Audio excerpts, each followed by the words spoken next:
പ്രവാചകന്മാർ വഴി വിവിധ ഘട്ടങ്ങളിലും വിവിധ രീതികളിലും ദൈവം നമ്മുടെ പിതാക്കന്മാരോട് സംസാരിച്ചിട്ടുണ്ട്. എന്നാൽ ഈ അവസാന നാളുകളിൽ തൻ്റെ പുത്രൻ വഴി അവിടുന്ന് നമ്മോട് സംസാരിച്ചിരിക്കുന്നു. അവനെ അവിടുന്ന് സകലത്തിൻ്റെയും അവകാശിയായി നിയമിക്കുകയും അവൻ മുഖേന പ്രപഞ്ചത്തെ സൃഷ്ടിക്കുകയും ചെയ്തു.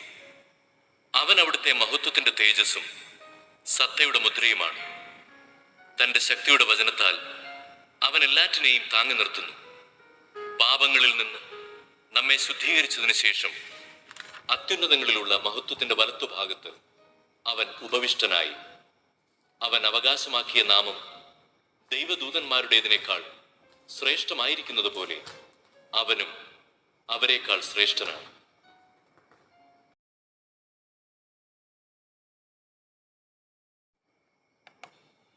ഇപ്പോൾ എൻ്റെ ആത്മാവ് അസ്വസ്ഥമായിരിക്കുന്നു.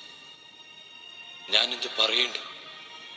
പിതാവേ, ഈ മണിക്കൂറിൽ നിന്ന് എന്നെ രക്ഷിക്കണമേ. അല്ല, ഇതിനു വേണ്ടിയാണല്ലോ ഈ മണിക്കൂറിലേക്ക് ഞാൻ വന്നത്. പിതാവേ, അങ്ങയുടെ നാമത്തെ മഹത്വപ്പെടുത്തണമേ. അപ്പോൾ സ്വർഗത്തിൽ നിന്ന് ഒരു സ്വരമുണ്ടായി, ഞാൻ മഹത്വപ്പെടുത്തിയിരിക്കുന്നു, ഇനിയും മഹത്വപ്പെടുത്തും. അവിടെ നിന്നിരുന്ന ജനക്കൂട്ടം ഇത് കേട്ടിട്ട് ഇടിമുഴക്കമുണ്ടായി എന്ന് പറഞ്ഞു. എന്നാൽ ചിലർ ഒരു ദൂതൻ അവനോട് സംസാരിച്ചു എന്ന് പറഞ്ഞു. യേശു പറഞ്ഞു, ഈ സ്വരമുണ്ടായത് എനിക്ക് വേണ്ടിയല്ല, നിങ്ങൾക്ക് വേണ്ടിയാണ്. ഇപ്പോഴാണ് ഈ ലോകത്തിന്റെ ന്യായവിധി. ഇപ്പോൾ ഈ ലോകത്തിന്റെ അധികാരി പുറന്തള്ളപ്പെടും.